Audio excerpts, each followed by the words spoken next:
Hello friend. Khesari Lal Yadav यानी trending star Khesari Lal Yadav का poster जो कि संघर्ष 2 का पोस्टर आ गया है, जो कि बेहतरीन मूवी है। खेसारी लाल यादव का ये लाजवाब मूवी होगा भोजपुरी में। मैं बोल देता हूँ, ये लाजवाब मूवी है। खेसारी लाल यादव का भोजपुरी में टॉप पे जाएगा है, जो कि संघर्ष 2 है, जो कि पोस्टर रिलीज हो गया है वर्ल्ड वाइड रिकॉर्ड भोजपुरी के चैनल से। ट्रेलर जो कि 14 तारीख को सुबह में 6 बजे आ रहा है, जो कि बेहतरीन मूवी है। खेसारी लाल यादव का ट्रेंडिंग स्टार का ये मूवी बहुत बेहतरीन है, संघर्ष 2।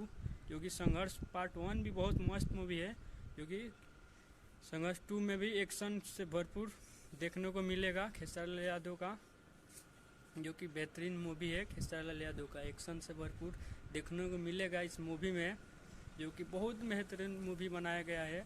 जो आप लोग भी 14 तारीख को world wide record Bhojpuri channel पर जाके आप लोग भी देखिएगा।